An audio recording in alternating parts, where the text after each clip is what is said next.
Last part में हमने देखा कि जैक जेम्स को अपनी लॉयल्टी बदल उसका हाउंड बनने को कहता है और इसी के साथ फेलॉन को असैसिनेट करने का ऑर्डर भी देता है। आगे हम देखते हैं कि रॉन जैक की मसाज कर रहा है और उससे पूछता है कि क्या जेम्स विश्वास करने लायक है, क्योंकि जो भी उसने जेम्स से कहा उसकी खबर अब तक मार्शनेस को हो चुकी होगी। ये सुनकर जैक हंसता है, पर रॉन कहता है कि मार्शनेस मौके की तलाश में है और अगर उसे पता चला कि जैक कल अकेडमी के लिए निकल रहा है तो वो उसे जान से मारने की कोशिश जरूर करेगी। जिस पर जैक कहता है कि वो कोशिश जरूर कर सकती है पर वो उसे छू भी नहीं सकती। वो बताता है कि फेलॉन के साथ जो कांड हुआ है उससे मार्शनेस गुस्से में जरूर है, पर एलिजाबेथ को कंट्रोल करने के लिए उसे जैक की जरूरत है। जैक कहता है कि मार्शनेस भले ही उसे मार नहीं सकती पर वो उसे सबक सिखाने के लिए कुछ न कुछ जरूर करेगी। जैक कॉन्फिडेंस से बताता है कि harpy lord, orc lord, dragon lord और भी न जाने कितनों ने उसे मारने की कोशिश की, पर जब वो उसका कुछ भी नहीं बिगाड़ पाए तो उनके सामने ये मार्शनेस क्या ही कर पाएगी। वो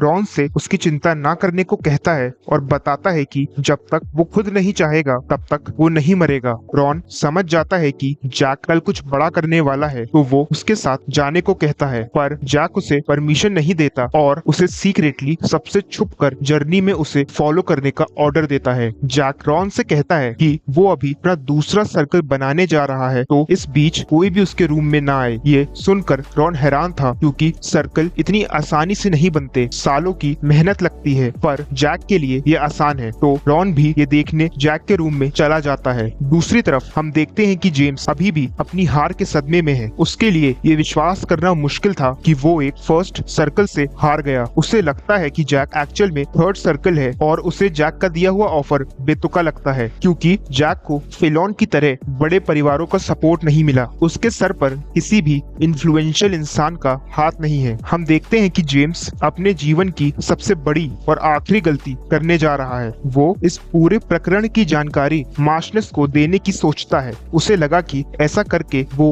उनका खास बन जाएगा और सोचता है कि भले ही जैक कितना बड़ा जीनियस क्यों ना हो, वो अकेले मार्की हाउस को नहीं हरा सकता। आगे हम देखते हैं कि मार्शनेस एलिजाबेथ से जैक के बारे में बात कर रही है कि कैसे उसने जेम्स को अपनी तरफ करने की कोशिश की, पर उसे क्या पता था कि जेम्स अपनी लॉयल्टी नहीं बदलेगा और फेलॉन को सपोर्ट करेगा। जैक की छोटी सोच का मजाक बनाते हुए उसकी हंसी नहीं रुक रही थी। वो एलिजाबेथ को बताती है कि वो उसकी शादी के लिए लड़के ढूंढ रही है और धमकाती है कि अगर उसने अपनी पसंद से शादी करने की सोची तो इसका अंजाम अच्छा नहीं होगा। हम देखते हैं कि जैक दूसरा सर्कल भी बना चुका है। रॉन को कुछ भी समझ नहीं आ रहा था क्योंकि एक एवरेज मैजिशियन को फर्स्ट से सेकंड सर्कल जाने में 4 महीने लगते हैं। रॉन जो कि बहुत टैलेंटेड है उसे 2 महीने ही लगे, पर जैक ने ऐसा केवल 5 घंटों में ही कर लिया था। डिनर का टाइम हो चुका है पर आज जैक रॉन का बनाया हुआ डिनर नहीं करना चाहता। वो मेन बिल्डिंग जहां उसे जाना भी अलाउड नहीं है वहां जाकर सबके साथ डिनर करना चाहता है। एक्चुअली वो सबको ये बताना चाहता है कि कल वो अकेडमी के लिए निकल रहा है। वो मेन बिल्डिंग में बवंडर की तरह आता है और सब उसे देखकर शॉक्ड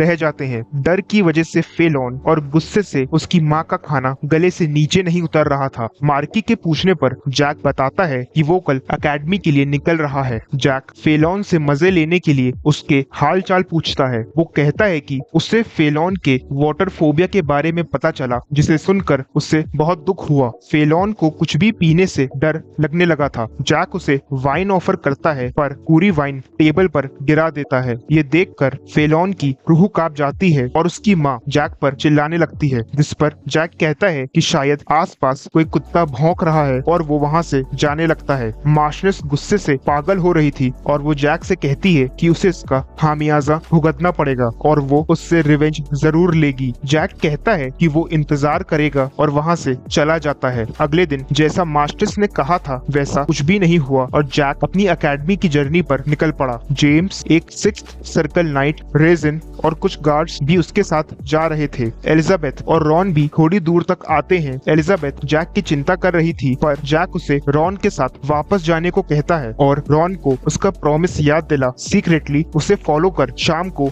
मिलने को कहता है। जैक समझ चुका था कि गार्ड्स की आपस में कोई प्लानिंग है जिसके पीछे मार्शनेस का हाथ है। जैक कैरेज में ही सो जाता है। शाम हो चुकी थी। जैक कैरेज से बाहर आया और जेम्स को देखकर मुस्कुराने लगा। जैक जैक समझ गया था कि जेम्स ने अपनी लॉयल्टी नहीं बदली क्योंकि सारे गार्ड्स उसे घेर कर खड़े थे। रेजिन जैक से कहता है कि अकेडमी जाने में अभी 4 दिन लगेंगे और हर रात वो गार्ड्स रुक कर कैंपिंग करेंगे, जिसमें वो जैक को बुरी तरह मारेंगे, उसके हाथ पैर तोड़ेंगे और जब सुबह होने वाली होगी तब उसे हीलिंग पोशन से हील कर देंगे। इसी के साथ मार्शनेस ने उन्हें एक और ऑर्डर भी दिया है। जैक के पूछने पर रेजिन बताता है कि वो जानते हैं जैक ने अपना मैना सर्कल बना लिया है और वो उसका मैना सर्कल भी डिस्ट्रॉय कर देंगे। हमें पता चलता है कि मैना सर्कल को डिस्ट्रॉय करना डेथ के बराबर है। टूटे हुए मैना सर्कल को वापस तो बनाया जा सकता है पर उससे मैना जनरेट करने का चांस 0.001% है। जिसका मैना सर्कल डिस्ट्रॉय हो जाता है वो पूरी जिंदगी के लिए ट्रिपल हो जाता है। रेजिन बताता है कि उसने जेम्स से जैक के टैलेंट के बारे में सुना पर केवल टैलेंट से वो कुछ भी नहीं कर सकता और उसकी फेट नहीं बदलेगी। वो जैक को मारने के लिए बढ़ता है। बाकी सर्वेंट्स डर से छुप रहे थे क्योंकि कोई भी उनके बीच में नहीं पड़ना चाहता था। ये सब देखकर जैक इतना आपक हो रहा था। वो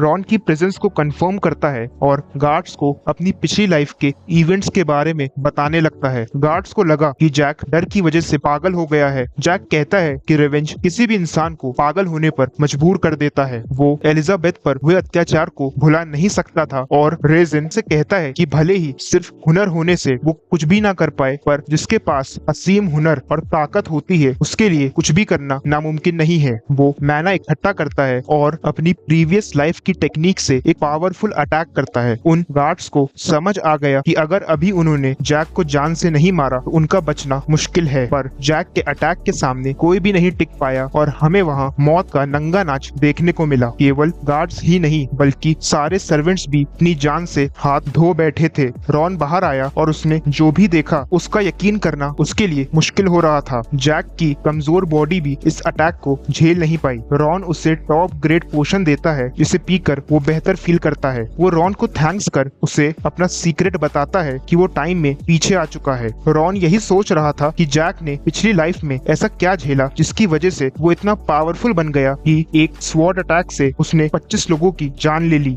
अगले दिन रॉन जैक से पूछता है कि डेड बॉडीज का क्या करना है, जिस पर जैक उन्हें जंगल के बीस्ट के भरोसे छोड़ देता है। जैक रॉन से कहता है कि अगर मार्की उससे इस सब के बारे में पूछे तो वो सारा ब्लेम जैक पर डाल दे और अगर रॉन को ऐसा लगे कि मार्की उसे जान से मारने वाला है तो वो मार्की को बता दे कि अगर रॉन या एलिजाबेथ को कुछ भी हुआ तो उस दिन से मार्की हाउस के अंत की शुरुआत हो जाएगी। रॉन वहाँ से जाने लगता है और जैक उसे एलिजाबेथ का ध्यान रखने को कहता है। जैक अब अकेले था पर उसे अकेडमी जाने से पहले कहीं और जाना था। उसे सबसे पहले अपनी मास्टर वैलेंटाइन मिलोस को लेने जाना है। वो मास्टर जिसने उसे रिवेंज लेने की पावर दी और जिसे ब्लैक मैजिक का सुप्रीम सॉर्सरर माना जाता है। जर्नी के बीच में जैक एक रेस्टोरेंट में रात गुजारने का डिसीजन लेता है। वहाँ की ओनर उसे वेलकम करती है और इतने यंग कस्टमर को देख बहुत खुश होती है और उसके लिए डिनर का इंतजाम भी करती है। वहाँ बैठे कुछ लोग यही बात कर रहे थे कि मार्की की सुपर एलीट फोर्स को जंगल के सारे मैजिकल बीस्ट डिस्ट्रॉय करने का ऑर्डर मिला है। उन सोल्जर्स के साथ कई मर्सनरीज भी जाएंगे क्योंकि फॉरेस्ट बहुत से मैजिकल बीस्ट का घर है। बीस्ट जैसे कि ऑग्र, ऑक्स, गॉब्लिन्स, हार्पीस और पता नहीं क्या क्या। बात करते करते वो मार्की हाउस के तीसरे बेटे यानी जैक पर चर्चा करने लगते हैं। वो कहते हैं कि जैक एक ब्लैक मैजिक यूजर है जिसे अपने ही घर में प्रिजन में रहना पड़ा। वो उसका मजाक बना रहे थे और जैक उनकी बातों को सुन मुस्कुरा रहा था। तभी ओनर उसके लिए खाना लाती है और कहती है कि लोग अक्सर अफवाहों पर यकीन कर लेते हैं बिना पूरा सच जाने। जैक कहता है कि कभी कभी अफवाहें भी सच होती हैं। ओनर जवाब देती है कि जैक इतना अट्रैक्टिव है तो शायद ब्लैक मैजिक वाली अफवाह झूठी होंगी। वो जानती थी कि उसके सामने जैक वॉलंटियर बैठा है। ये सुन जैक हैरान था और ओनर की अपीयरेंस देख वो समझ जाता है कि वो एडवेंचरर गिल्ड की ब्रांच मैनेजर है जो साथ ही साथ रेस्टोरेंट भी मैनेज कर रही है। गिल्ड्स एडवेंचरर्स को हायर कर उन्हें कई तरह की जॉब्स देती है जैसे मॉन्स्टर हंटिंग और बैटल फाइट्स। उस रेस्टोरेंट की बाजू वाली बिल्डिंग एडवेंचरर गिल्ड की ही है और ये रेस्टोरेंट भी वही ओन करती है। वो जैक से काफी अच्छे से पेश आती है और अपना इंट्रोडक्शन देती है। उसका नाम जेन है। जैक उसे बताता है कि वो एक जर्नी के बीच में है और वो कुछ हंटर्स को हायर करना चाहता है। उसे 5 हंटर्स चाहिए जो उसकी जर्नी में हेल्प कर सके। वो एक कैरेज का भी इंतजाम करने को कहता है। जेन बताती है कि उसका काम हो जाएगा और वो सोने चला जाता है। फ्लैशबैक में हम देखते हैं कि जैक पावरलेस है और उसके सामने उसकी मास्टर है जो उसे कह रही है कि इस दुनिया में कमजोरों को कुचलने के लिए पावरफुल लोगों की कमी नहीं है, जैक को बदलना पड़ेगा और इसमें वो उसकी हेल्प करेगी। तभी जैक नींद से जागता है और उसकी आंखों में आंसू थे। जेन उसे इन्फॉर्म करती है कि उसकी जर्नी की तैयारी हो चुकी है और हंटर्स भी रेडी हैं। हंटर्स काफी एक्सपीरियंस्ड थे और उनमें से वो भी थे जो पिछली रात जैक का मजाक उड़ा रहे थे। हंटर्स का कैप्टन जॉन डो उसे ग्रीट करता है। जैक को ये समझने में देर नहीं लगी कि जॉन एक 8 सर्कल मर्सनरी है जो एक्चुअली में अपनी पावर्स को छुपा रहा था। जर्नी शुरू होती है। वो हंटर्स जो जैक का मजाक उड़ा रहे थे नहीं जानते थे कि जिस नोबल के साथ वो ट्रैवल कर रहे हैं वो जैक है। जैक उन्हें सबक सिखाने के लिए अपने मार्की हाउस का एम्बलम देता है जिससे वो बहुत डर जाते हैं। जैक उन्हें बताता है कि वो मार्की हाउस का एम्बलम है, वही मार्की हाउस जिसका बहुत जल्द अंत होने वाला है। जैक उन्हें पुरानी बातें भूलने को कहता है पर साथ ही उन्हें पावर डिफरेंस भी समझा देता है। रात में वो लोग कैंपिंग करते हैं जहाँ जैक उन्हें ड्रैगन्स की स्टोरी बताता है। सबको लगता है कि ड्रैगन्स अब इस दुनिया में नहीं है और उनकी जगह केवल पुरानी किताबों की कहानियों में है, पर जैक बताता है कि ऐसा नहीं है और उनके कॉन्टिनेंट में ही 16 ड्रैगन्स हैं। टल्कन एम्पायर के पास भी एक बेबी ड्रैगन है। ड्रैगन्स का एक ही मिशन है, ब्लैक सी के बैरियर की सुरक्षा करना जो ईस्टर्न और वेस्टर्न कॉन्टिनेंट को सेपरेट करता है। जैक की बातें सुन सब उस पर हंस रहे थे और किसी को भी उसका विश्वास नहीं हो रहा था। जैक नहाने चला जाता है पर उसे एक बात खटक रही थी कि उसके साथ एक 8 सर्कल मर्सनरी ट्रैवल क्यों कर रहा है। 8 सर्कल मर्सनरी बहुत पावरफुल होते हैं। कंट्री की सबसे एलीट फोर्स का कैप्टन भी 8th सर्कल है। उसने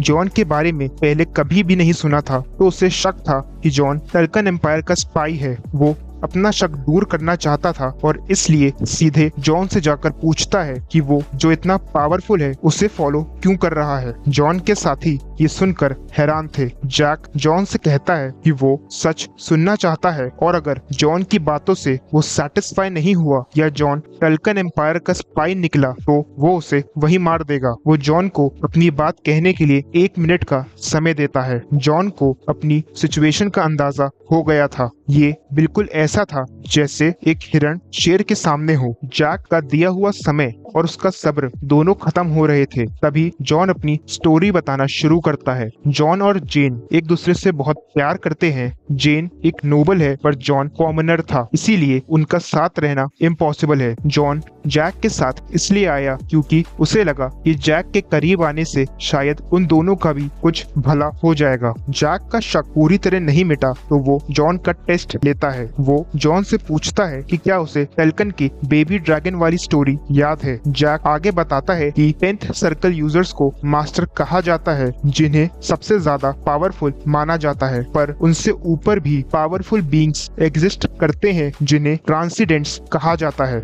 अब से 2 साल बाद टल्कन एम्पायर में एक imperial night 10th circle master की बाउंड्रीज से ऊपर उठ पहला ट्रांसीडेंट बनेगा। लोगों को लगेगा कि वो अपनी मेहनत से ऐसा कर पाया, पर सच बेहद खौफनाक था। उसने अपने ब्लड और बॉडी के आधे से ज्यादा बोन्स को ड्रैगन के ब्लड और बोन से रिप्लेस किया था। वो एक एक्सपेरिमेंट था जो ना ही ह्यूमन था और ना ही ड्रैगन। वो पहला हाइब्रिड था जो कॉन्टिनेंट में सबसे ज्यादा पावरफुल बना। जॉन पूछता है कि इस सब का प्रेजेंट सिचुएशन से क्या कनेक्शन है, पर जैक बताता है कि टल्कन एम्पायर ने अपने स्पाइस को कई कंट्रीज में इंफॉर्मेशन गैदर करने और ड्रैगन्स की एग्जिस्टेंस को कंफर्म करने के लिए भेजा है। जॉन को ये सब फिक्शनल स्टोरी लग रही थी। जैक उसके एक्सप्रेशंस से समझ जाता है कि वो स्पाई नहीं है और वहां से जाने लगता है।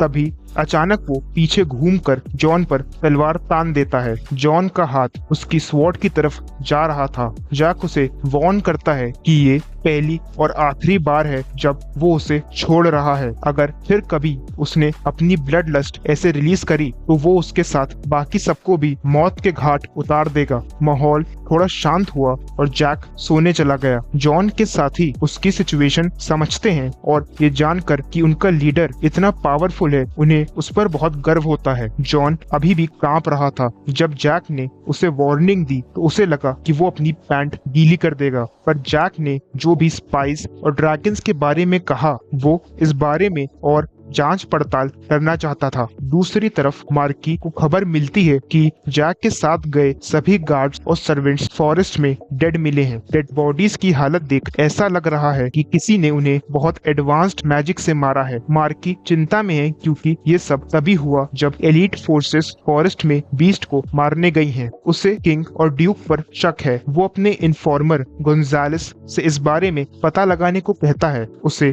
जब पता चला कि जैक बच गया क्योंकि उसकी बॉडी नहीं मिली थी, तो वो उसे वापस लाने का ऑर्डर देता है और गोंजालेस को पूरी अथॉरिटी देता है। मार्की को लगा कि शायद जैक इस सब के बारे में कुछ जानता हो और इसी बहाने जिंदगी में पहली बार वो मार्की के किसी काम आ पाएगा। जैक की जर्नी खत्म होने को आई और वो माउंटेन्स पर पहुंच चुका था। वो जॉन को पेमेंट कर उस पर डाउट करने के लिए माफी मांगता है। जॉन उससे कहता है कि वो उसके टैलेंट से बहुत इम्प्रेस्ड है, पर ऐसे लोग जिन्हें पावरफुल फैमिलीज का सपोर्ट नहीं मिलता वो जल्दी ही मारे जाते हैं। वो उसे मर्सनरी बनने का ऑफर देता है क्योंकि ऐसे वो सेफ और कंफर्टेबल लाइफ जी सकता था। जैक कहता है कि वो कितना पावरफुल है ये तो जॉन अब तक जान ही चुका होगा, पर वो जॉन के बिहेवियर से खुश था और इसलिए उसे एक टिप देता है और बताता है कि आने वाले कुछ सालों में वेस्टर्न कॉन्टिनेंट में कुछ बड़ा ही विचित्र होगा, पर जब ऐसा हो तो उसे छुप कर रहना होगा क्योंकि वो हैंडल करना उसके बस की बात नहीं है। हमें पता चलता है कि जॉन का असली नाम दिनास्तिस्मो है। जैक उनसे विदा लेता है और अपनी मास्टर को खोजने पहाड़ों में निकल पड़ता है। इसी के साथ पार्ट 2 ओवर हुआ। वीडियो पसंद आया हो तो लाइक करना, चैनल को सब्सक्राइब करना और लेफ्ट वाली वीडियो पर क्लिक कर ये जानो कि कैसे गॉडेस हीरो को कर्स करती है, जिसके बाद वो सबसे ज्यादा पावरफुल बन जाता है।